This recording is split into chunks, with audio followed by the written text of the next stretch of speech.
Let me welcome everybody. I'm Ron Silver. Rabbi Cahana is going to be back in a second. I am back. He's back. He's back. Giving us the green light. So, Rabbi, Okay. why don't you start us off? Okay, fantastic. Welcome, everyone. Thank you so much for being a part of this. Many of you know this is our annual tradition. We have the leaders of three major religious institutions who happen to all be within a couple of blocks of each other in Northwest Portland. For quite some time now, first of all, we get together because we like each other and we have always enjoy our conversations together. And many years ago, we decided that we might want to open up our conversation to other people and let them hear a little bit of what do clergy people talk about. So we have, over several years, we've explored different kinds of topics, and we've looked at them from our different traditions, Jewish, Catholic, and Episcopalian. And it's always interesting to see the places where we are in alignment and where they're a little bit different. So we welcome you to be a part of this conversation. We had some really interesting ideas about what we were going to talk about a few months ago as we were planning this. And like everything else that's been happening, we threw all our plans out completely and started all over again, and came up with the concept of congregations in COVID. We thought it would be interesting to explore a little bit about how our different institutions have been responding to this changed reality that we're in, and how it's affected our practice, including the different ways that our theology and our movements approach this. So that's our talk for today. I'm really excited to introduce my friends, or welcome my friends here, and introduce someone who's going to be our moderator and who's going to kind of keep us on track. If anybody can keep a couple of religious leaders on track, it's going to be our dear friend, Ron Silver. Ron has been called by the Oregonian Portland's most likable man. That was with a question mark, but I take away the question mark because I think it's absolutely true. He is a wonderful, wonderful person. Ron is a member of our congregation. He presents often in our adult education programs on such a wide variety of topics because he is knowledgeable in so many different topics, and anything that he decides to explore, he goes deep. And it's always fascinating to hear what he has to teach us. Ron is also the driving force of Congregation Beth Israel's annual Martin Luther King celebration. It comes from his own experience singing in a gospel choir, which is part of his joyfulness. And he's also a former federal prosecutor and was the chief of the Civil Division of the U.S. Attorney's Office here in Oregon. Now retired, which means he gets to have more fun doing fun things like this, I hope. Exactly. So pleasure to welcome my dear friend, Ron Silver.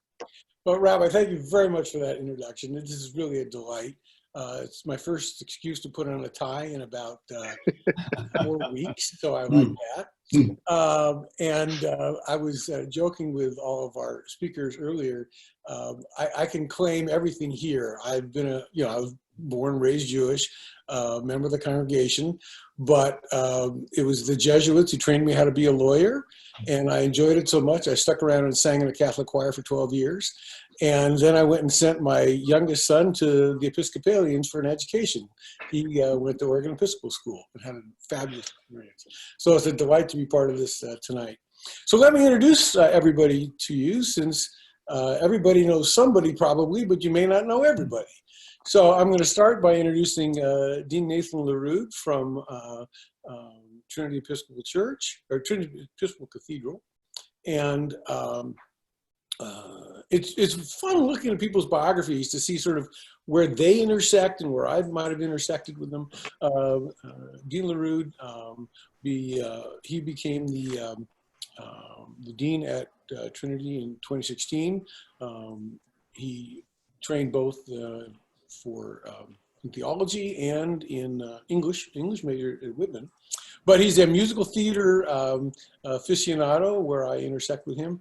And his other career path would have been to be a national park ranger. And ironically enough, had I not gone to law school, I wanted to be a park ranger. So we connect there. And speaking of musical theater, that brings me to Rabbi Michael Cahana, who also at once was thinking of a different path of the world of theater. But he is the son of a rabbi, son of Holocaust survivors, and somehow that just kind of reached and pulled him back into the rabbinate. And he has been our senior rabbi at Beth Israel now since, I believe, 2006, and and one of his real special worlds of interest has been in Jewish ethics around medicine and science. And we'll see how that plays out tonight. And certainly not last but not least is Reverend Monsignor Patrick Brennan, who is at St. Mary's Cathedral, Monsignor there, quite a scholar. Don't wince when I say that. You heard that. I'm already turning. After seminary, he studied for many years in Rome. And was ordained. And then this is the part where I just sort of like, I bow, because he trained in canon law. And for those of us who are lawyers, there's law and then there's canon law, which is like, you got to really be smart to do that. So, and he has been at St. Mary's for many years, and which is just, the one thing these three men all have in common is that they get to worship in some of the most beautiful buildings in the city of Portland. And so with that, I will allow them to start making their opening remarks. And I think we've decided that Nathan is going to go first. So with that, I turn it over to you. Thank you, Ron. It's great to be with you and to be virtually with my colleagues. We've never done the three clergy dialogue in quite this way, but I suppose that's the kind of overarching I don't know, animating purpose of this gathering, and kind of what I wanted to start with, that none of us we're all learning kind of new skills. We keep calling this an unprecedented time. It's not really unprecedented. So actually one of the places that I started when I started thinking about, well, what do I really want to talk about? Especially in the last couple of weeks, one of the places I've been looking to for inspiration and context a little bit has been the 1918-1919 Spanish flu epidemic that I think most of us didn't really know that much about until this all started. And now, of course, we're hearing about it a little bit more. But I've both been looking into Trinity's archives to see what I can learn about how my congregation responded to that pandemic 100 years ago. Not a lot in our archives. I haven't been able to find the attendance records for Sunday, which I'm still trying to hunt down. A little bit in the vestry minutes. And that's been interesting to sort of see how the leadership just little echoes. And it was never the topic of conversation. It was always a kind of incidental thing due to the influenza epidemic. The Sunday school has been decimated, so there won't be any confirmations this year. Just kind of a little parenthetical note in the context of a bunch of other business. At the annual meeting in 1919, the rector at the time commended the congregation. He said, never before in my pastorate, and he'd been there about 20 years, have I seen the congregation working this hard and this effectively. And he doesn't spell out exactly what he means, but in the spring of 1919, I'm gonna guess that's because there was a lot of organization around supporting those who were suffering from the influenza epidemic and some of the work that the congregation was doing at that time. So little echoes of what was, by all accounts, a kind of national crisis. In Portland, the Spanish flu epidemic went through a couple different surges. October to November, the city closed down theaters, churches, and schools. So for 5 weeks, churches and synagogues were shut down by order of the city. And they did that more or less willingly. By sort of November, December, January, there was a lot of what we're seeing right now, I think, a lot of kind of uncomfortableness, some pushback around shutdown. There was a lot of concern around the economic impact. And that was something that actually religious leaders were largely split over. There was a lot of division among Portland's religious leaders, December, January, February, 1918 into 1919.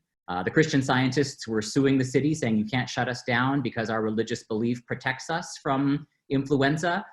So it's not appropriate for you to tell us we can't meet. I thought that's an interesting echo of some of the stuff that we're seeing now. As religious communities in different ways struggle with this question of what is the appropriate role of government in advising and mandating our closure. All of that was happening 100 years ago. There was a lot of hand-wringing, and this happened in religious institutions, around face masks. At one point, the government of Portland was contemplating mandating masks. I wrote it down. They wanted masks in every shop, store, pool room, theater, office building, taxi cab, or streetcar. There was to be a $500 fine and 60 days in jail if you were caught in those places without a mask. That didn't pass. There was lots of anxiety though, and a lot of Portland religious leaders actually weighed in on this question. Some places mandated masks in church. The Presbyterian Church downtown said, can't come in unless you're wearing a mask.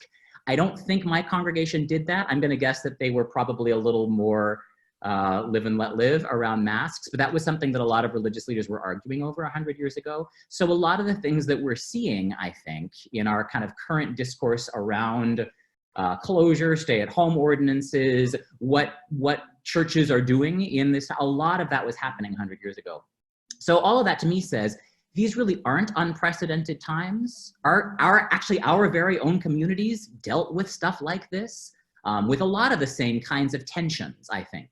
Obviously, society was different. They didn't have recourse to technology in the same way that we did, or that we do, although they did similar kinds of things. That there was an Episcopal priest in Pittsburgh who said, every Sunday at 11 o'clock, that was when they would normally have church, have your holy hour. Everybody should gather in homes. You should say prayers. So there were ways of taking what people were used to on a Friday night or on a Sunday morning and doing it differently in homes without recourse to tradition. I thought that was an interesting, some of the same sorts of things that we're seeing now, finding ways to maintain as much of our familiarity as possible, while at the same time recognizing we can't do things in the way that we have always been accustomed to doing them. So flexibility coupled with what I want to read as a kind of a re-examination maybe, and sometimes a kind of clinging to markers of normalcy, maybe even I think this is one of those moments where tradition matters in ways that maybe we don't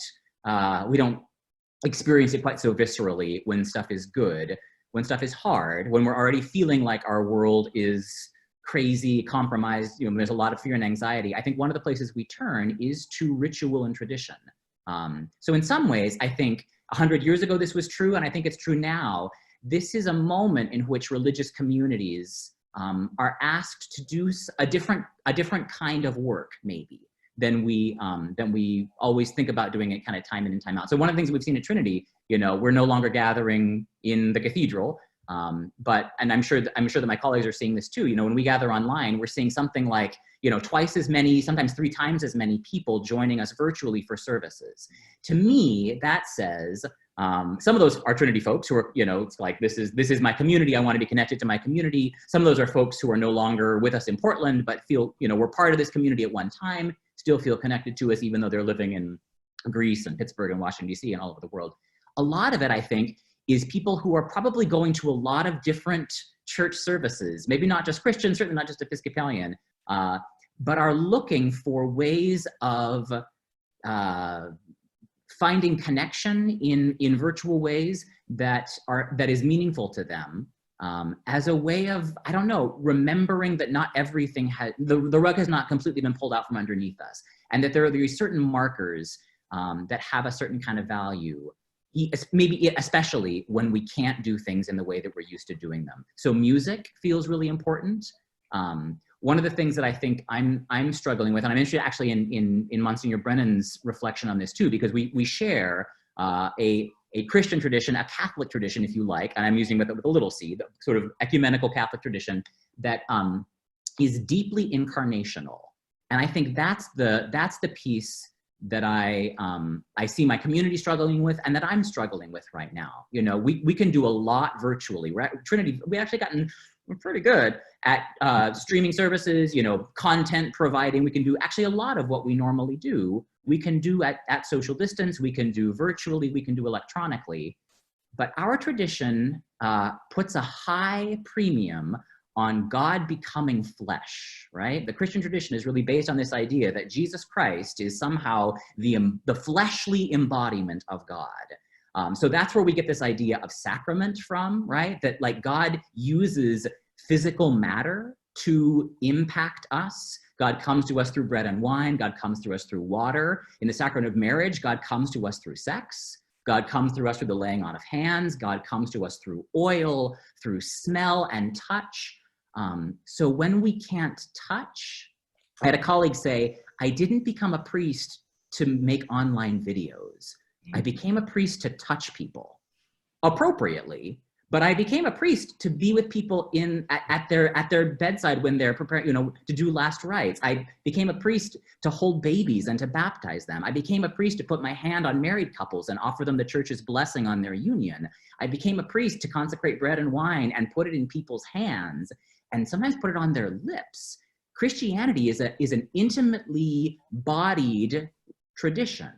And when we can't do those things safely, I think it asks some really kind of interesting, deep searching questions around what's core and what's adiaphora.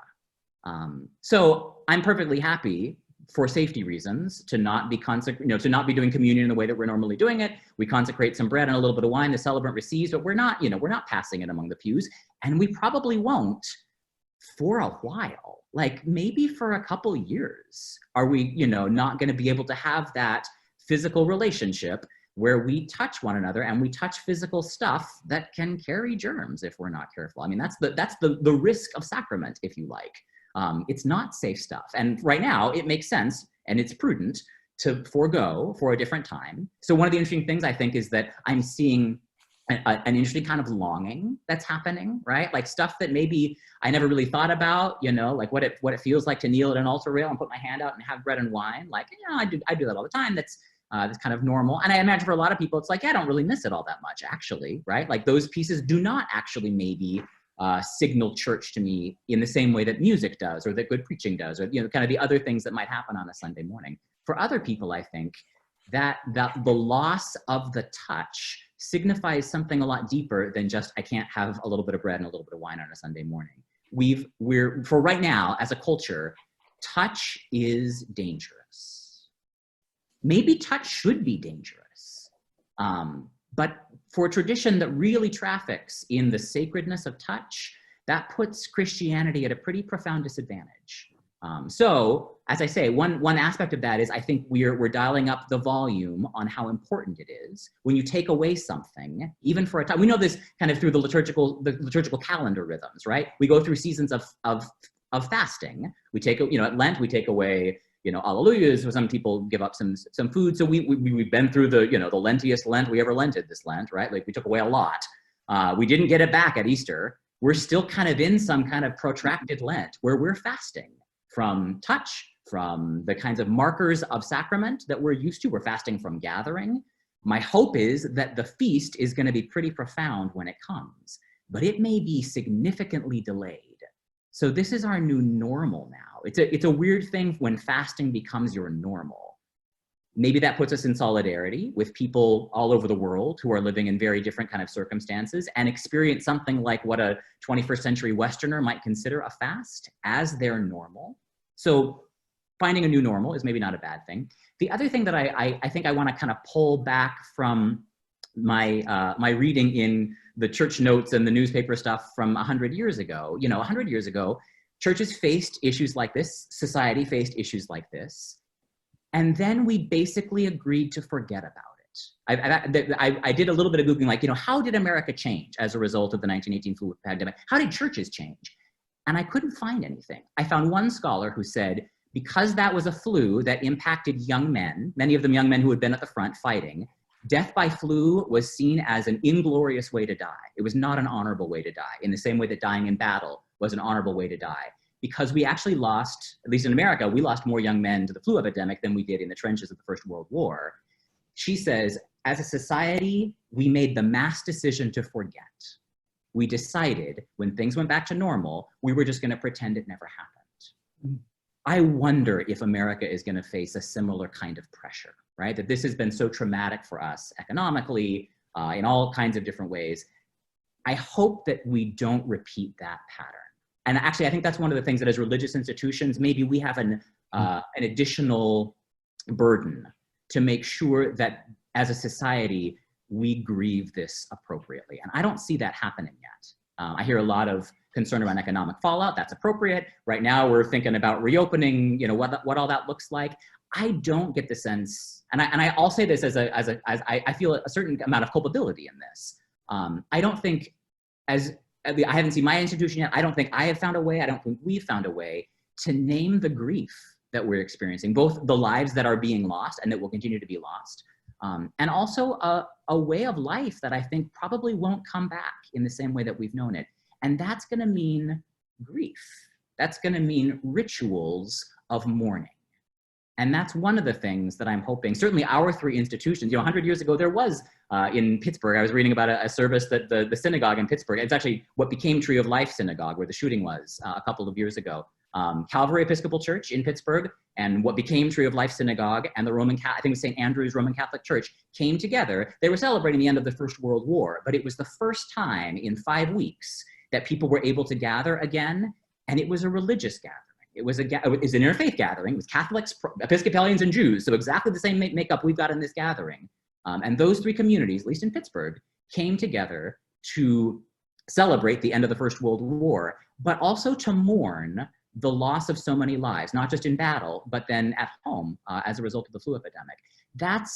I will be interested in seeing how, as religious institutions, we can rise to that challenge and lead a public acknowledgement of what is being lost. And the losses are significant now. There's a lot of, you know, there will come time to talk about return, all these kinds of things.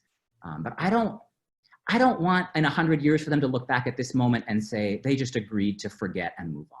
I don't think that's healthy. I think we're also learning more about ourselves and about our culture that's worth preserving. There's some stuff I don't want to go back to. And if we just agree to move on and forget, I think as religious institutions, we will have dodged the ball. So I'm interested in using the best of our tradition as a way of remembering and honoring what has been lost and allowing us to move forward in a way that we're not just forgetting, but are preserving the best of what we're learning. Thank you very much, Nathan. I'm very profound of this issue of forgetting. Rabbi? Wow, Dean LeRud, that was really so beautiful and significant. Thank you. And I'm really holding on to this question of remembering. Jewish people are a people with a long memory, and it is something that we do embody in that same way.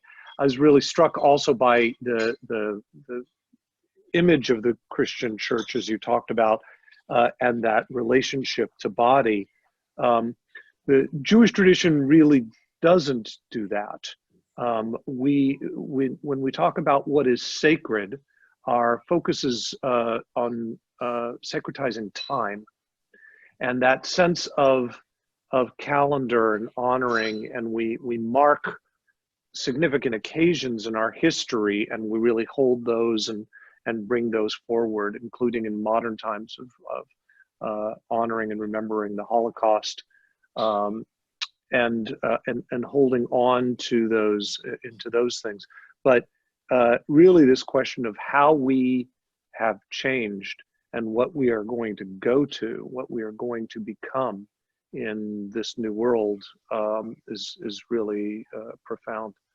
So it hadn't occurred to me to go into the temple's archives and look at what happened 100 years ago. So now I'm feeling really badly about that, and I want to do the same kind of archaeology that you did, and it will be really interesting to see if there were similarities in our institutions.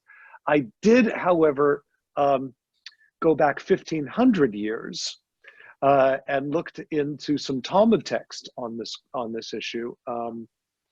And as you found, Dean LeRud, we discover there's nothing new under the sun. We have been, of course, as humanity has dealt with a series of plagues throughout humankind, throughout our history. And it was fascinating to read some of the Talmudic responses that, for example, encourage people to stay home.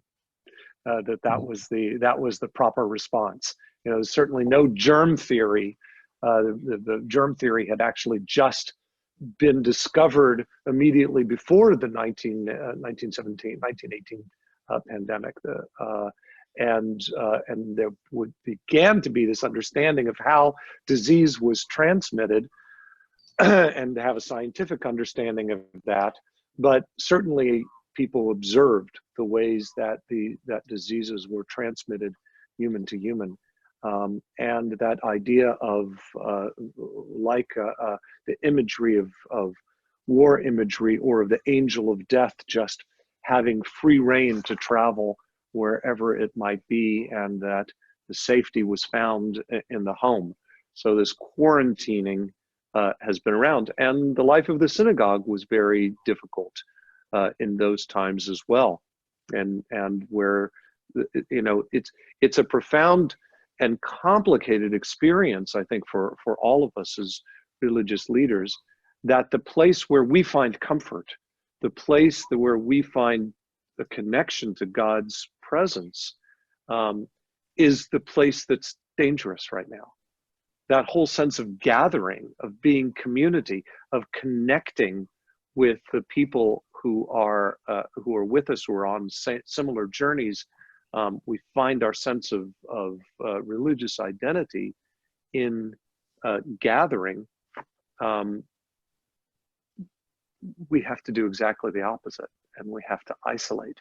And isolation is very, very difficult. It's obviously difficult for religious institutions. It's difficult for individuals. And we know the issues of mental health, all of the dangers of alcoholism, drug addiction, domestic violence, all of the things that are accelerated by this time is something that that makes our job as religious leaders more difficult and more important. That we are there to reach out and to be able to help people and give them a sense of hope and possibility. A comment that just flashed across our screen, which I really agree with. Our homes are sacred places. And this is something actually Judaism came to some 2,000 years ago, where we moved from the temple as our central place. This is the place where we brought sacrifices. Everything was centered on that one spot where the temple stood in Jerusalem. It was destroyed some 2,000 years ago. And how could Judaism exist without that central pillar? We made that switch from the temple as being the center to our homes being the center. And it was being able to make that sense of home a sacred place that enabled Judaism to survive. And it has continued to be our center, even though we have these wonderful places of gathering, some of them grand and large, and some of them very small. But whatever they might be, that place of gathering is really important. But ultimately, Judaism takes place in the home, takes place in the street, takes place in the ways that we live. As an institution, we've Congregation Beth Israel. As with Trinity, we've had lots of experience with streaming our services for many years, but it's been a very passive kind of thing where we just, we have a camera and it's there, and if you can't be present for whatever reason, you can watch what's happening. What we've learned a lot over these past months is the kind of intimacy that this technology that we're experiencing right now, that the ways of creating a service that doesn't have separations, that doesn't have you're over here, I'm over there, I'm leading the service, you reply, but it can be very interactive. And even if it's not literally interactive, it's close. There's an intimacy. Our faces are right here.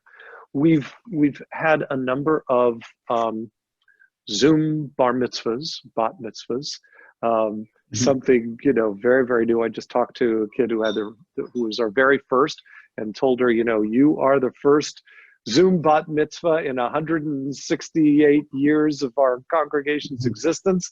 You know, how amazing that you are in the history books. But part of what we've realized about that is just how beautiful that was, that family and friends were, instead of sitting in the congregation watching, they were right there. No one was there physically, but everybody felt very, very, very present. And one of the things we're learning is that we may not go back to things the way they were, that we're going to have to find ways to incorporate this technology more and more, that that these are all tools about human connection. Yes, as Dean LeRud said, we don't have the touch. We can't be in physical proximity, but we've been saying, along with many others, that we're not talking about social distancing during this time. We're talking about physical distancing. We're actually socially close, or we're trying to be socially close. It takes a little bit more effort. We have to actually reach out. We have to make these connections, but they are. But this is a time when I think we really need that social closeness, and that we need to find ways to do this. So I am really interested to continue to explore what is it that we are going to surrender, what is it that we're going to take and shape and change. I think, as you know, we become very, very interested in, have been very interested in social action and how we connect with those who are in need. How do we repair what is broken about this world? We're seeing profoundly the cracks in our society. We're seeing how significantly people are being left behind. And when we talk about what it is that we want to go back to, we have to be very, very thoughtful about not going back to the same things that have that we had been doing. That we can't just turn our backs and pretend that we didn't see. We have seen. We've seen much during this time. We've seen the people who we have commonly ignored being turned into the heroes, the people who we call frontline, the people who are rushing towards, who are making sure that we have food, who are making sure that we that our kids are educated and have connections, who are taking care of our elderly when we personally can't. These are the people who have been in the shadows the most, and the ones who we really need to make sure are lifted, and who share more. So there are some societal changes that are going to have to be made from what we've learned. So I'm with you, Dean LeRud, that we have to remember, and we have to make sure that we carry these lessons forward and come back to a changed world. And with God's help, it's a world that will be changed for the better. Thanks, Rabbi. Monsignor, Pat? Rabbi Michael and Dean Nathan, thank you for your comments. You know, we all come out of the same tradition, and the aspects of remembering are so important for all of us. In fact, it's one of the first things I learned, I think, when I studied the Old Testament, as we call it, is that it is a remembrance of God's working in the past, which points us towards the future. And to give us that confidence that the Lord is with us. We don't always see it when we're in the middle of it, but we see it in hindsight. We see where the Lord has been working. And even through this pandemic, many good things, we've noticed, we've seen, we're awakened. And Michael, I think your comment about the social action part of it is extremely important, because a lot of people are being left behind. And right now, with 36 million unemployed, we've got a lot of work to do for the future. Couple of comments on that. I listen to the two of you, and I'm learning, and I feel like just one of the participants here. I feel like I don't have anything to say, but I have a couple of remarks here. This weekend, we will celebrate in the cathedral for the first time in the past 2 months, very limited celebration of the Eucharist of Mass, limited to 25 people. It has been quite a challenge to figure out a system, to be fair, to get 25 people only, counting me as well, so it's really only 24. That will be in the church on Sunday and then through the week as well. It's been a interesting and I think stressful time for all of us, that within such a short time, 2 months really, everything has turned upside down. Everything has changed. And as you know, Nathan said, we can't minimize how important that is and how we deal with it as we move towards the future. Stores closed, movie theaters, stadiums, people quarantined, and economy, and so on and so forth. And as people of religion, we have faced the, of course, added dilemma that we cannot have our services, empty churches, empty synagogues.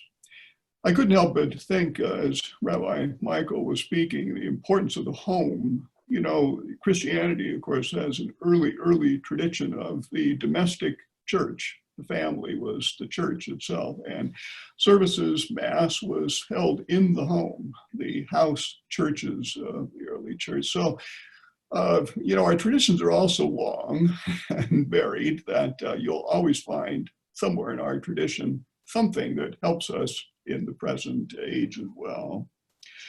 For Catholics, the public celebration of Mass has been suspended for these past 2 months. And no one remembers a time when that has ever happened before. You know, you can go back to 1918, but in our own memories, we don't really recall a time where we have had to cancel Mass. But canceling Mass and services means no First Communion, no confirmation, no celebration of any sacraments. It's nice to have live streaming, but Nathan, you said it so well, that we are incarnational. We are people of touch and taste and feel and smell. And you cannot celebrate a sacrament through live streaming. One of the things that people have told me about watching our Mass live stream is that I don't feel that I am participating. I'm watching, but I'm not participating in it. And for us, participation in our sacramental system is very, very important. A full, active participation of the faithful. You know, before the Second Vatican Council, there was a lot of watching going on. But the Council emphasized that we, the body, need to participate in what is taking place here for our salvation. And thus the lack of sacraments has probably been the biggest cross that we Catholics and other churches with sacraments probably will bear. Still, the quiet time at home and all has given us time to think about these things, to look a little deeper at ourselves, our lives, our faith, what our faith means to us, what worship means to us, and so on. One obvious reflection, and this is a general one, not just religious, but kind of the nature of things and the contingency of life itself. Everything is contingent. It begins, it ends. And, we're all in the middle of that. And just when we need the reassurance of our faith and religion, we're separated. We're not together. I'm reminded here when I think about the fact that we're social people. We need to be together. We need to worship together. But I remember a comment of the 17th century philosopher and mathematician and theologian, Blaise Pascal, in his Pensées. And he said, which is an interesting comment, he said that all of humanity's problems stem from man's inability to sit quietly in a room alone. All of humanity's problems. I'm not sure all of humanity's problems start there, but we do. We are social creatures. We were created as social creatures, but we find it very, very difficult to be alone. And just when we need that reassurance of religion, we find ourselves kind of cut out of things. St. Augustine and St. Thomas Aquinas said that God permits evil while at the same time knows how to draw good from it. And I think all of us have seen some good emerge out of these kind of difficult times. But still, I would say our churches may be closed down, at least we're not in them, but our faith is not. Our faith continues. For Christians, the church is never shut down because, as St. Paul says, we are the body of Christ. It's the people themselves. Our church buildings are important, but what is important is the body, the people themselves. No one can shut down, ultimately, because we are that body. No one can shut down the love, the patience, the endurance, and so on. The body, this body is going to keep going. And we just have to make sure that it is nurtured properly. But to make it, I want to just add, and I'm not going to go too long because we do have some question and answer time here. But I want to ask the question, what effect will our closed churches and synagogues and lack of public celebration, what effect will that have on church attendance in the future? To me, this is and Nathan, it gets to your comment that we need to think clearly what is happening these days. And as we move into the future, to kind of figure out, let's not just forget. Let's look at this time and see what effect it's had on our congregations and what will it mean for church attendance. For Catholics, church attendance is something more than fellowship. It's something more than fellowship. Our central act of worship is the Mass. We come together for worship, and very specifically the celebration of sacraments, the Eucharist. At Mass, and we can't do this by live streaming, the Mass, we ask the Holy Spirit through a priest to come upon these gifts and to transform them into the body and the blood of the Lord. We call it a sacrifice, the priest and a sacrifice, making present the sacrifice of Christ. But we also call it food. It's communion, sacrifice and communion. Catholics have been deprived of food for the past 2 months, and I'm almost afraid to open the doors this Sunday for fear of the exuberance. And I'm not that kind of an exuberant person, little more reserved. And so I'm a little afraid of how excited everybody's going to be. And I'm going to have to, we can't visit. We're still 6 feet. So we'll do the best we can do. But they'll be back and we will celebrate for the first time. But the question has been raised, what effect is that absence going to have in the long term and in the short term? And the first thing I would say that Mass attendance for Catholics has been continually going down. Well, since post-Vatican II.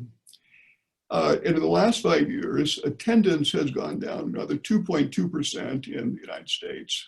And you add that to all the other and so on. So, but in the midst of that normal decline, I would see 3 things about this pandemic that specifically relate to future attendance, and they are these things. The first is that people are dying. People are dying. It's an obvious kind of fact. The numbers of those dying from the COVID-19 continue to increase, and relevant here is the fact that Catholic Mass goers are older than the wider population. Data show that 40% of American Catholics who attend Mass weekly are over the age of 70. It's precisely this age group that is most affected by this virus. This means that church communities will be hit harder than the average US population and other kinds of areas. The second factor that is likely to affect attendance is immigration, or the lack thereof. We have already seen that immigration into this country and into others has come to a virtual halt. The current pandemic has greatly disrupted even further the normal flow of people in and out around countries. American Catholics have been a net beneficiary of immigration in terms of laity, clergy, and other religious. As a worldwide church, that movement. If we don't have enough clergy in one country, they come from another. They're simply moved around. That has completely stopped. And how will that loss of immigration affect us in the future? I could also add here, when I was talking about dying, that we clergy are getting older and older. Some of our priests will not be celebrating the Eucharist because it's too risky for them, even with a small group. We're getting older and older. And the third factor is that we are creatures of habit. And I hate to admit this, but not everybody comes to church because they really love the Eucharist. They come to church because that's what we do on Sunday. And my parents did it, and I want my kids to do it, and so on and so forth. It's just part of our routine. But those routines change. How many families do we know come to synagogue, come to church through their children growing up, grade school, high school, kids go off to college, mom and dad, we've done our job. It's up to them now. Maybe we don't really need to go, or whatever.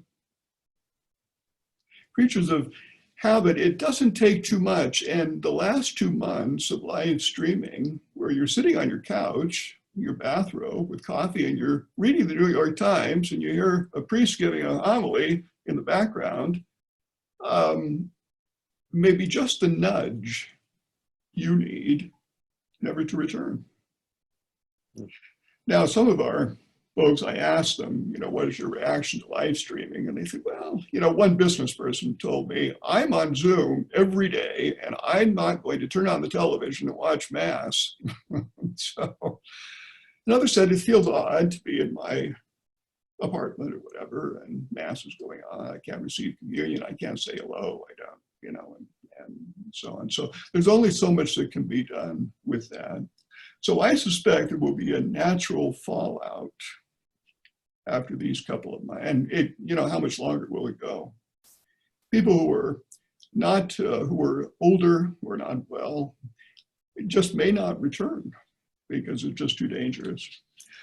Those are my comments. Let me just conclude with 1, 2, 3, just 5 words. I asked them, well, what has this COVID-19 done for you over these past 2 months? And he said, it's opened me to courage in our society, community, innovation, family, and uncertainty for the future. And those are my remarks. Thank you, Pat. Let me just let all the folks, we've got, gosh, over 100 people watching us.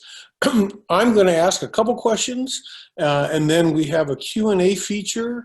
After I've asked 2 or 3 questions of the clergy, I will then go into the Q&A and deliver your questions to the clergy to get their reactions. So my first question, and this is really to any or all of you, you know, Rabbi talked about Jews being of memory and talked about going back 1,500 years. One of the things I've been struck by during this pandemic is, you know, when I think about this pandemic and sort of comparing it to the Spanish flu, but then going back and thinking about the plague, that one didn't work out well for the Jews. And by the way, I should say that Pope Clement VI did all he could to halt that prejudice towards the Jews. He issued strong messages saying, no, it's not their fault. But it worked out bad. So I always wonder who's getting picked on now. And what we've seen, you know, is certainly in this country, people have gone after the Asian American community, particularly Chinese Americans, or anybody who is perceived to be Chinese. And so my question to you is sort of what role have you seen your churches take, or our synagogue take? What role do you see for clergy to sort of be like Pope Clement VI and intercede to make sure that's not going on? Open to any of you.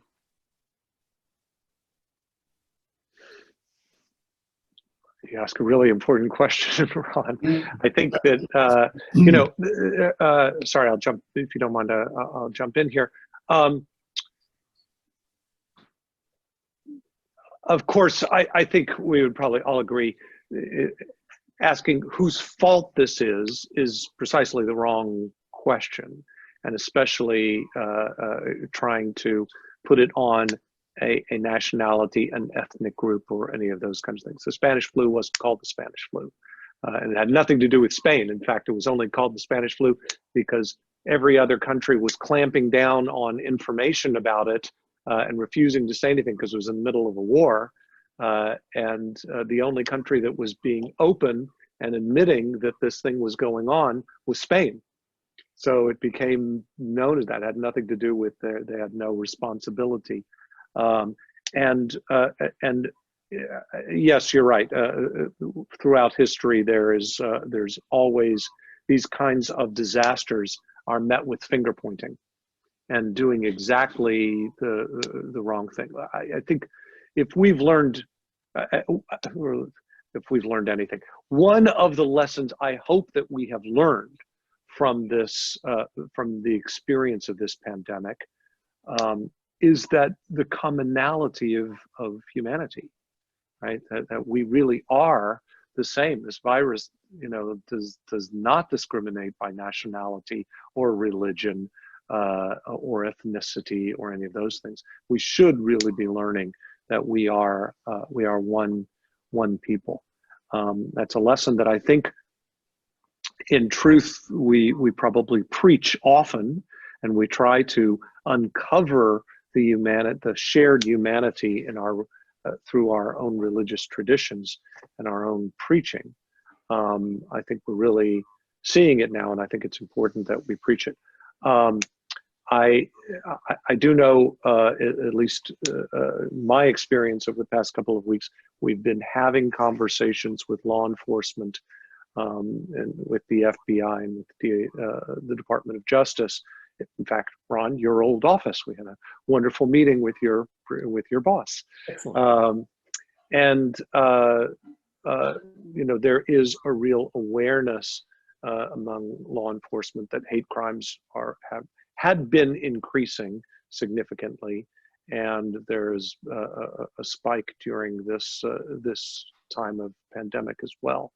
And we have to be the moral voice to speak out against that. That's our responsibility, and I think more powerfully when we do it together. It's not, you know, one group that's sort of saying that we have to that speaking from our own tradition, but this is where I think we have a powerful commonality. I would certainly agree with that, Rabbi Michael. One of the difficulties and the challenges that is related to this is the fact that it has become politicized so quickly. In this short time, one can hardly deal with the needs of people without it turning into a political question, as opposed to a humanitarian, a social action, it blaming this, blaming that, with elections coming up and so on and so forth. It just has turned into a very, very difficult topic. And so some of these important questions that Ron is asking get covered over with politics, and the needs of people are not being met because it all of a sudden is, well, what side are you on? So that's where I think religious leaders can come in and say, look, the needs of people, whoever they are, come first.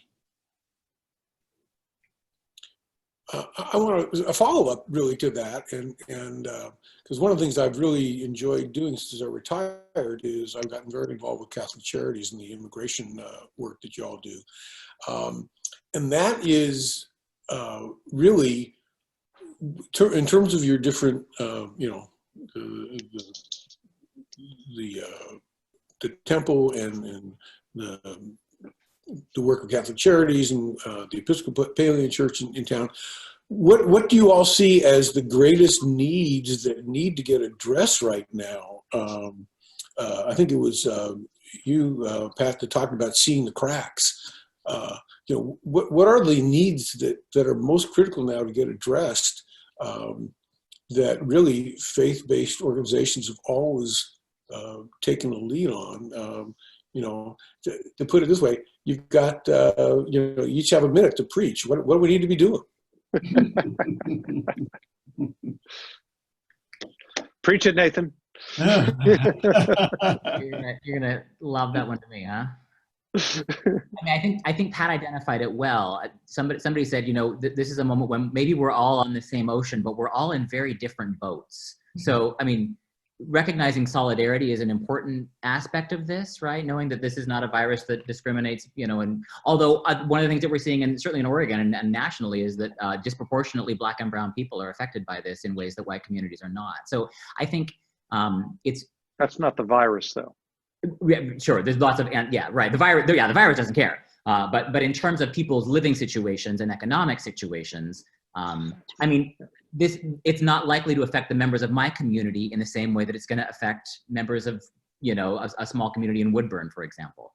So that becomes, I think, a place where using our networks, using gatherings like this one, where we can kind of be in dialogue with people in parts of different traditions. But as Rabbi Cahana said, speaking as a unified voice and helping our constituencies recognize that not everybody is being affected equitably, and that maybe the most important thing for us to do is to watch for those who will otherwise slip through the cracks, and to mitigate against some of that happening.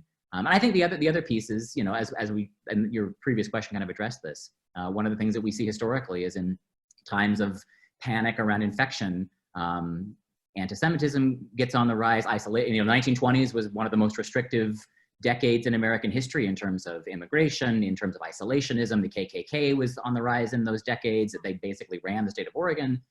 So I think that's one of the things that religious communities really need to be watching for.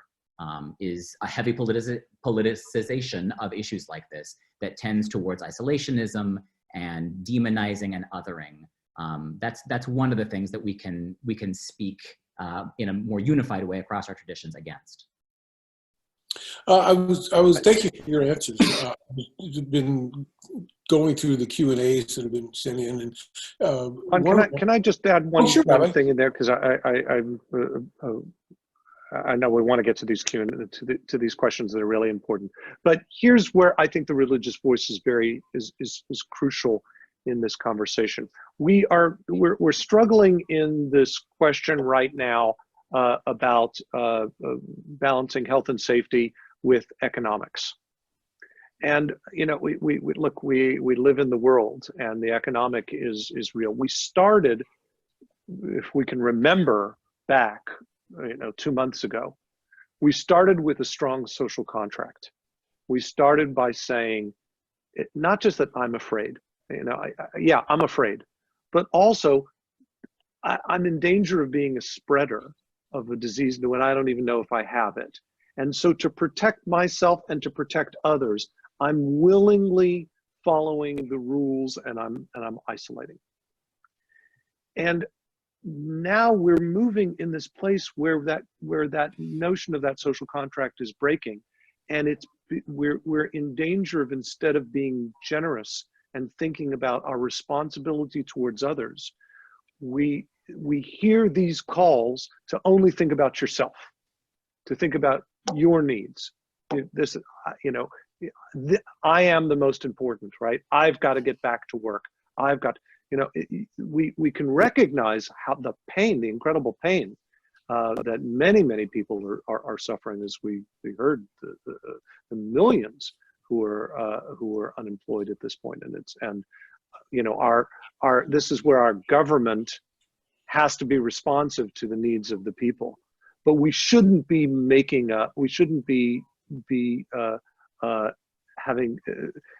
putting it in contrast with saving lives, right? It's not the economy versus saving lives. It's just a false balance, and I think this is where religion really does have to call that out. Right? We have a greater responsibility. The human dignity, the preciousness of every soul, the responsibility to save lives is crucially important, and our social contract has to hold that very dear. Right. And Michael, I would add to that, we need a renewed sense of the common good, Yeah, also. And not the individual good, which of course is our tradition and our history in the United States. But that common good has to come out. And I see that notion of commonality diminishing in our culture and society these days. And this is a good time, I think, a good time to remember it. Thank you all. This one is for Dean LeRud and you, Rabbi. Someone wanted to know what's going to determine when services begin at Trinity, and what's going to determine when you start services at Beth Israel on location. Well, services have never stopped at Trinity. We've kept Sunday morning service, as I think all of us have, right? So the question here is not when will services begin again, but when will people be able to come back to services? Right. We're working really closely with Governor Brown and with Multnomah County leadership. We're going to be following pretty closely those dictates as counties start opening up. That will determine kind of what our numbers look like. One of the things that we're sort of wrestling with at Trinity is, even if, as Patrick said, what does it look like when you have 25 people? How do you decide who those 25 are when you've got 75? Is it actually worth figuring out ways to have a lottery or some mechanism for determining like who can come back, knowing that not everybody can? Or do we want to wait until everybody can come back before we kind of open the gates? And it sounds like all three of us are wrestling with those kind of numbers metrics in various ways. To me, that's a theological question at a certain level, right? Like, I both respect the desire of people to be in their sacred space. I think there's something to be lauded and held up in that. And also there's, I don't know, I push back against the optics of some people can be here and some people can't. Now, in some ways, we're already in that reality. I'm there on Sunday. My congregation's not. But I don't, it harkens back to this idea that Pat's talking about, the common good, right? If we are for one another, what does it look like theologically if some people are privileged and can be in the space and others can't? And that's something that I haven't resolved. I don't think we're going to resolve it right away. But I want to treat that as a theological question as much as a question of practicality and numbers. Well, it's a very good question. We've wrestled with that in the Catholic Church. The demand for returning to the Eucharist has been so great, but our Archbishop Sample has basically said we will follow the directive of the state. We're going to be good citizens in this, and we're not going to just try to multiply all these masses. If we can only have a few people, then we'll have 27 masses instead of 2. And it became ridiculous. But we've taken the approach of phasing in. What people don't know, I suppose, in the Catholic Church is something called private masses. I don't know, Nathan, you might remember studying this back at the Reformation. It was a big issue in the Reformation, whether a congregation is necessary or not for a priest to celebrate. And there were absolute priests who were ordained simply to celebrate Mass at little altars all over the church and so on. Because we believe what is happening is the sacrifice eternally valuable and effective for the people. It's always for it. As Christ suffered and died for us, we make that present and do it now. I had never done it until this pandemic. And so I'm in the cathedral at the altar looking out just at an empty church early in the morning. It's quiet and peaceful. And I said to myself a few days ago, this is kind of nice. I don't have to really look at anyone or just do anything, but celebrate the Eucharist here. But the very private nature of it is contrary to what the sacrament is. And so instead of multiplying these little private masses, we've decided bring some people in. And it's the only way they can receive the Eucharist in our church. So, but I understand everything, Nathan, you have said, and I agree with it. It's just trying to wrestle with it. So, we have an advantage in Judaism on this realm in that we don't have a sacrament. And so the idea of a service being done in a sanctuary or not it doesn't really change things. The difficulty is having a Torah scroll and those kinds of elements. But we have, Congregation Beth Israel, we have very intentionally not been having services at the synagogue throughout these 2 months. All our services have been led from our homes. And we wanted to do that for the optics, is a term that we've been using. I didn't want to present that I was at the synagogue and you're not, right? I wanted that to say, I'm at home. I'm quarantined just like you. And this is the reality. And, here we are. It's from my living room to your living room. And as it happens, my living room is now filled with a lot of technology in order to make all that happen. But that is, I think that has been sending the right message. We're having these conversations about when we're going to go back. The first step of that being the optics. When will we have services to an empty room? And then when will we have services with a limited number of people? And I'm kind of with you, Nathan. I'm not sure that I want to do that because of all of these problems of, who's in and who's out and all of that. But I don't know when we're going to be when our sanctuaries will be full, when it's possible for our sanctuaries to be full. I just learned that Unitarian Universalists Association has been telling their churches not to think about not having services until May 2021, the full year, right? And I think they're doing it because they want the churches thinking creatively. What if Not that that's what it's going to be, but what if? We're right now talking about the notion of 25 people. That's not a full sanctuary, and it requires us to be thinking very differently.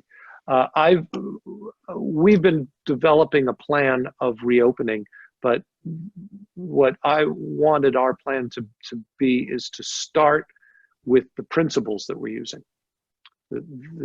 Here's what is our first and foremost, which is about saving lives and about our responsibility of service and lots of different principles, so that it's not just a how are we doing this, but what's guiding our decisions.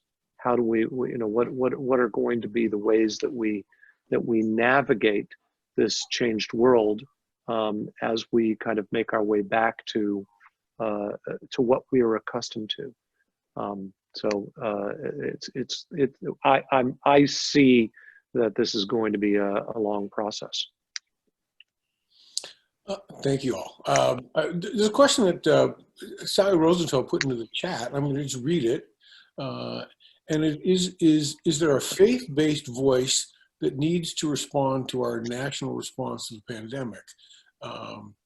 And I'm not going to interpret what it means. I'm going to just read it as it is and see if anybody wants to respond to that. Could you read it again, Ron? Yes. Is there a faith-based voice that needs to respond to our national response to the pandemic? Well, I can start with a comment. In some ways, there has been, but most of us wouldn't agree with it.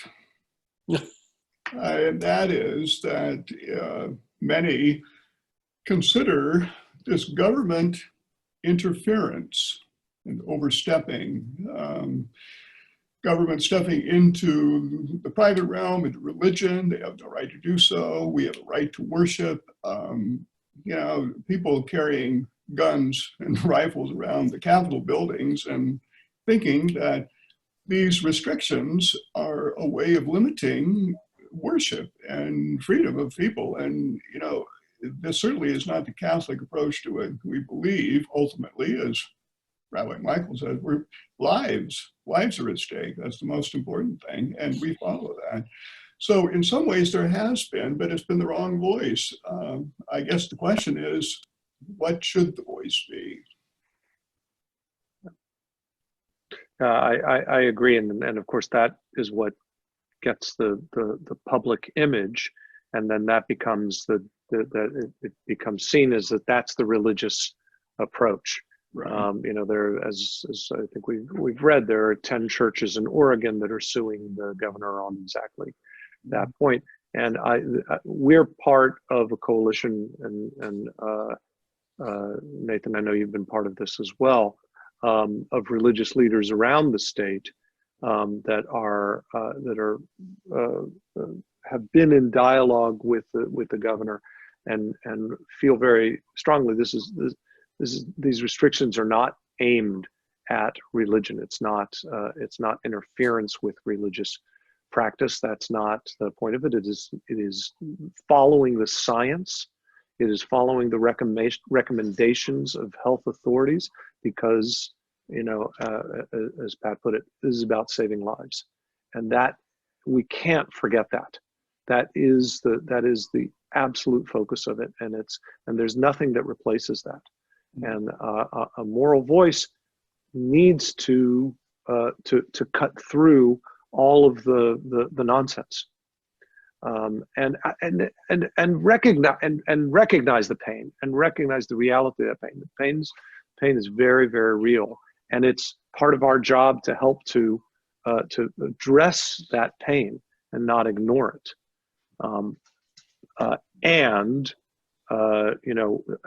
A governmental response that doesn't put lives first is something that I think calls out for a moral voice to decry.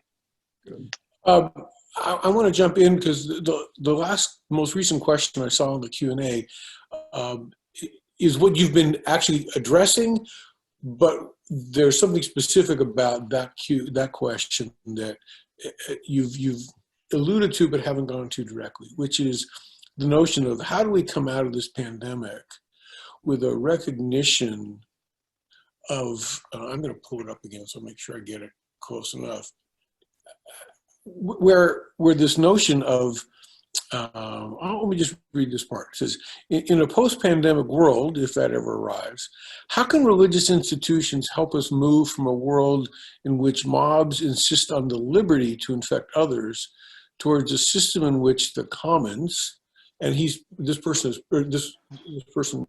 she's previously referred to that, including people of color, Black and brown Americans, indigenous people. How can we create a society that sees their need for their rights, and the poor and vulnerable have the right to freedom to health and autonomy from disease, from guns, from poverty, and from hate? It's sort of what you've been talking to, but I'd like you to get a little more specific in that regard, if you can.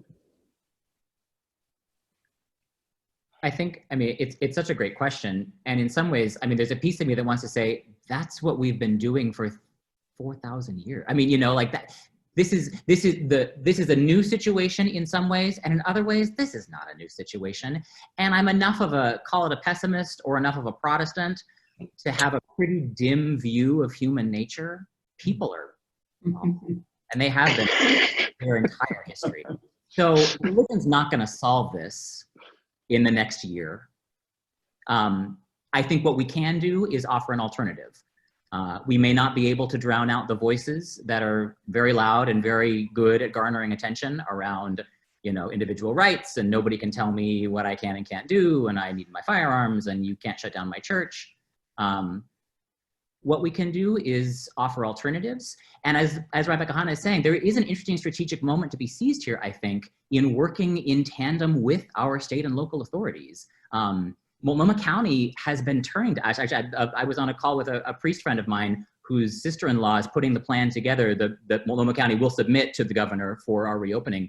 And her sister-in-law said, you know, we've been talking about some need, this harkens back to my original point, some need to gather and recognize what's happening. And she said, we can't really do that as a county.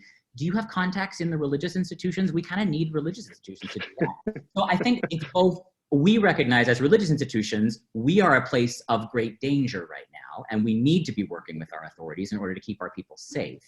And also, I think those in civic authority are finding ways in which turning to religious communities who are willing to work with them, actually we can do certain things that governments can't do. And I think there's an interesting moment to be seized there. And I think it has a lot to do with rituals and traditions, and we know how to grieve, we know how to lament. I mean, the Hebrew tradition is rich with the tradition of public lament. And that's something that we have to offer at this moment. It may not stem that, you know, it's not going to fix America overnight. It's not going to suddenly make us the beloved community. But it's not our job to solve that problem so much as I think to be really faithful in how we respond to it. And trust that our efforts are part of a much larger narrative here, and that we do the best we can with what we know in the moment. And we trust that God has got this one in the ultimate sense, even though in the temporary sense, boy, it feels depressing. I just want to add one piece to, and then Monsignor, I'll let you go. But one of the things we've seen is that this disease has had such a disproportionate impact on people of color. And I believe one of the reasons we're seeing that is because so many of whom we now realize are essential workers are people of color. And so I guess as we come out of this thing, how do we recognize that in a tangible way that's going to lead to something different? So a little codicil to throw in there. Well, I was just going to mention that at the very beginning of this, Rabbi Kahana was on the radio to remind us of people who are alone in their homes and to reach out to them. And it's a very small gesture, but a very important one. And it's a religious insight into, you know, what this pandemic has done. I think Rabbi Michael said this as well. It has shown all the weak spots in our society, government, social net and so on and so forth, the people who aren't getting health care, the number of workers, all the unemployed, if you were to ask, well, what is the most common factor in all of these unemployed, it probably was the low salary they were receiving, most of them, and yet needed jobs. I mean, they were needed positions and work and so on. You know, you just think of sanitation, you think of the stores and so on and so forth. And all of a sudden, these people have no savings. And well, why not? Well, because their salary is so low. And, you know, if we can start pointing out the areas of social justice that this is revealing, it's like the ocean, you know, dropping down 20 feet and we see all that has been hidden. Oh, well, there's this. Oh, there's this over here and this here and this, and the inequities in our society. That's where politicians are not going to really point those out or fight for them.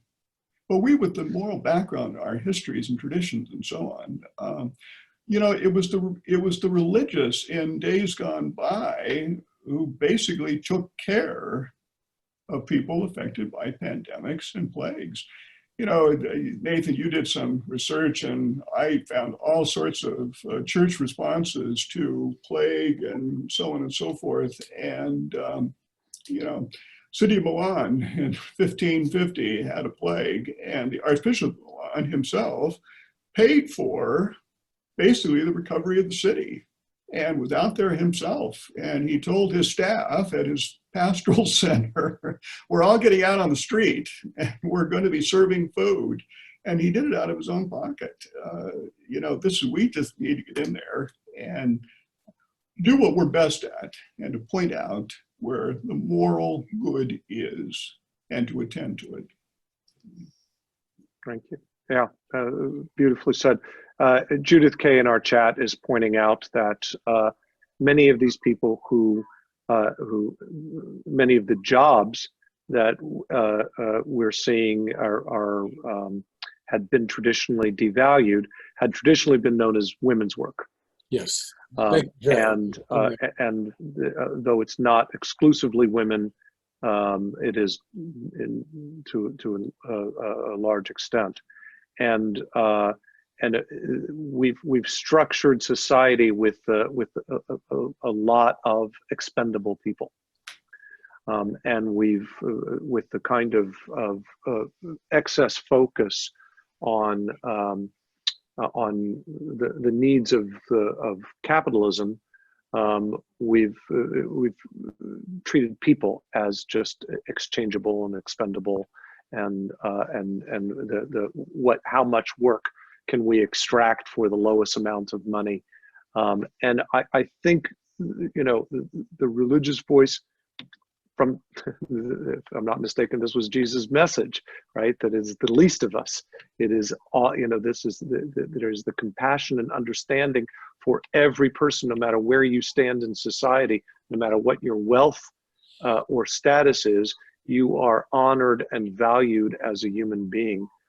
It is the common good, right? That ultimately, and we've said this a couple of times now, but I think we have to reinforce it, and we have to, as a unified religious voice, call out that concept of the common good, call out that notion of generosity of spirit that sees, even with someone we might disagree with politically, that doesn't make them any less human, and we might not understand their work, but it doesn't make them any less human.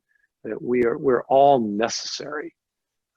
There's no one who's not necessary, and that just demands a reordering of society, and it's really hard.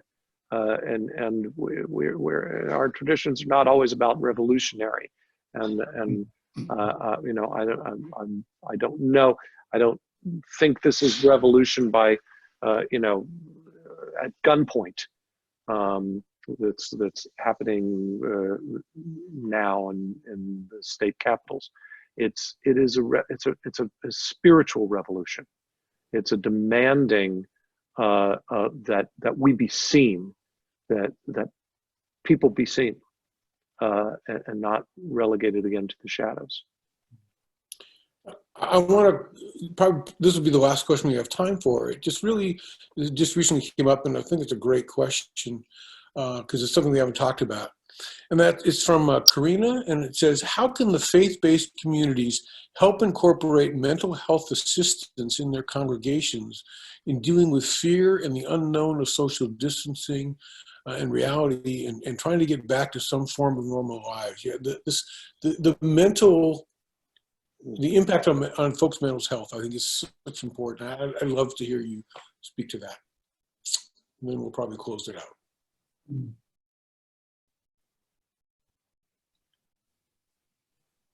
I was taught in rabbinic school that to know the limits of my pastoral abilities, and to honor the mental health care professionals, and recognize the work that they do, and not to be arrogant enough to think that I know that myself. And I don't know that religious institutions are the best distributors of mental health care. I think we're about spiritual health, and the two are related. There's no question. But I think that it is really our job to be that spiritual guide, and to encourage people to understand that they're not alone. I think there's despair that comes from loneliness, and if we can help to be a light, and to remind people that someone cares about you, and to help people get access to real mental health care, if that's what's needed, and not to assume that everything is just about the spiritual need, because the mental health needs are important as well. But I think we start with that sense of you are seen, you are known, you are loved, you are honored. And I think one of the things that religious communities can, I think Rabbi Cahana is right. That's one of the places where we want to be really careful about not overstepping our bounds. Religious communities can do a lot of damage, actually, when we try to clinically address mental health issues and we're not professionals. One of the things I think we can do very effectively, though, is help to decrease the stigma around talking about this stuff honestly.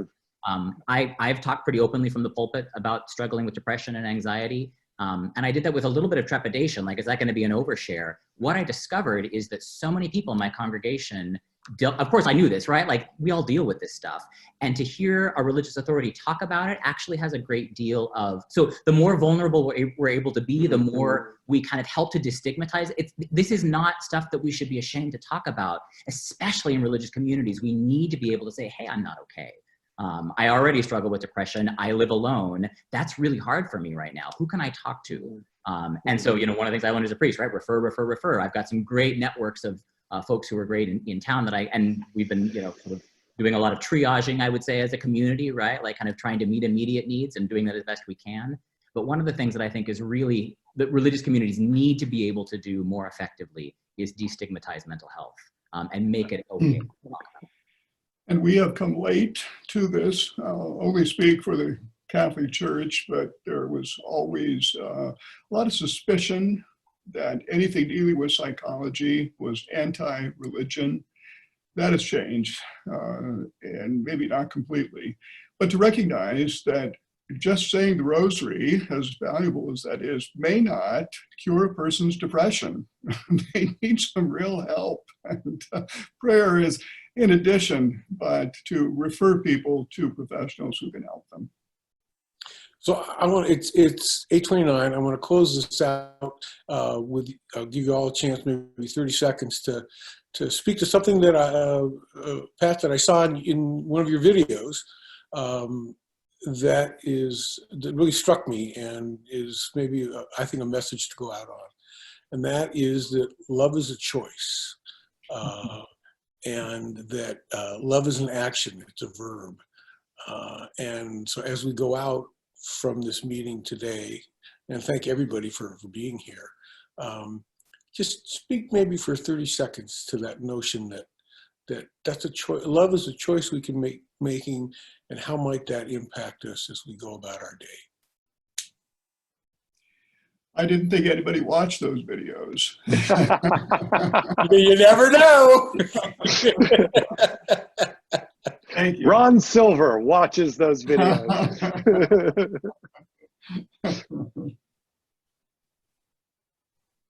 Pat, you want to kick it off since it was your phrasing? What did I miss something? What did?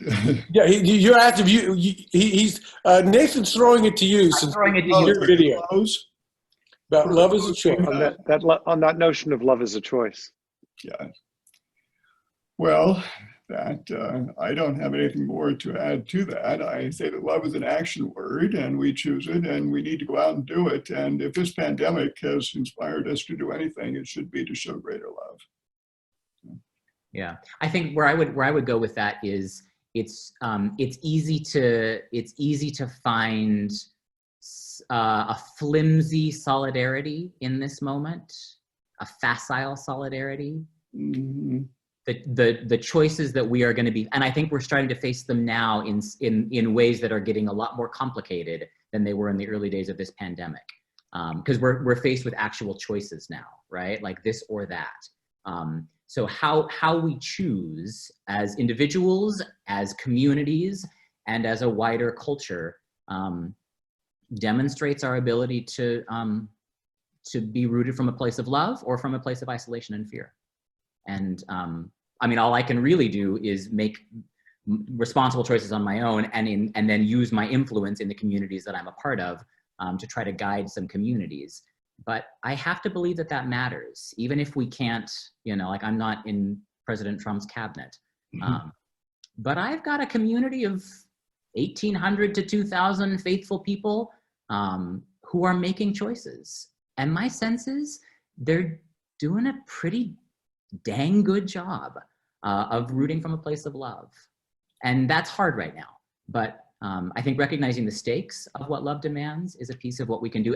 And that's actually where religion really matters, I think. We have a way of naming the stakes of love that is compelling. Thank you. Thank you, Nathan. Beautiful. Look, I think it's very easy to learn from this experience the lesson of fear. And it's one thing to fear the virus, and it's entirely different thing to fear the other.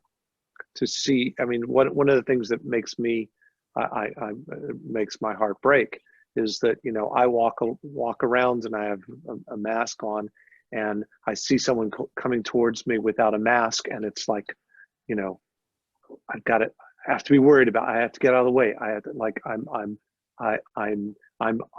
continuing to isolate myself even in public, and I think we have to force ourselves. It's not a natural thing. Love is not only a choice, it's a hard choice, right? It kind of doesn't come naturally.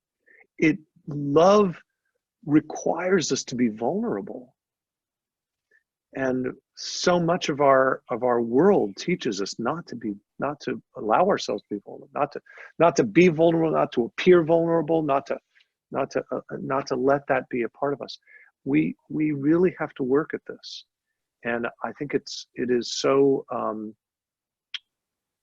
it's so important to do that. I mean, we can't we can't close ourselves off. We have to open ourselves up, and that I think is our if we're going to demand to learn a lesson from this time, it needs to be that. It needs to be that lesson of love and commonality and vulnerability. Let me just piggyback on what Michael just said, and I think we have to recognize that anytime you love, there's risk. whatever that risk is going to be. You have to be willing to risk yourself, even as all of the first responders and all the people who are helping us right now, all of them are living at risk. And that's a true sign of love. Mm-hmm. Yeah. So thank you so much for this wonderful discussion we've had. You know, it's well known that I sing in a gospel choir, and when we do Gospel Christmas, before the Sunday afternoon concert, I always go back to temple and I do the morning service with the kids. And as I say goodbye to my wife in the morning, I said, I got to go pitch one for the home team. So, so I'm going to pitch one for the home team. Rabbi, why don't you close us out with a blessing? Oh my goodness. You threw that one at me unexpectedly, Ron. Yeah, that's what I do. It is what you do. I had to say, it's hard for me to give a blessing because I just feel so blessed to be with you all. You know, there's so much goodness, kindness, and decency that is that you exude, and it really heartens me and gives me a sense of optimism for optimism in dark times, and it's not easy at all. So I would say, you know, to the one, to the Creator, the one that that we all speak to in different languages and different rituals and different houses and in different ways, but who is always one. We thank you for this opportunity to gather together, to look at the difficulties of this time, to dream of the world that we have to build as we come out of this dark time, and the world that you have demanded us to be. We know that we sometimes disappoint, and your vision is so much stronger than our actions and what we have done with the incredible gifts you've given. But we pray to live up to the ideals and the standards that you've put to us. And the best way of doing that is hand in hand. May we touch, may we be touched, may we be inspired to create a world of justice and of peace. Amen. Amen. Good night to everybody, and this Good is a night. blessing for me. Thank you. Thank you, Ron. Thank you. Thank you to all who stayed with us through this whole time. Yeah. It was really a blessing to be with you all. Right. And thank you to Chelsea, who's been you're in making charge. this I was happen. going to say thanks to Beth Israel for hosting us on your system. This was wonderful. Pleasure. Great to be with you all. And if you have suggestions for next year and our annual conference, let us know. Yeah. Yes. Yeah. As long as it has nothing to do with pandemics. I'll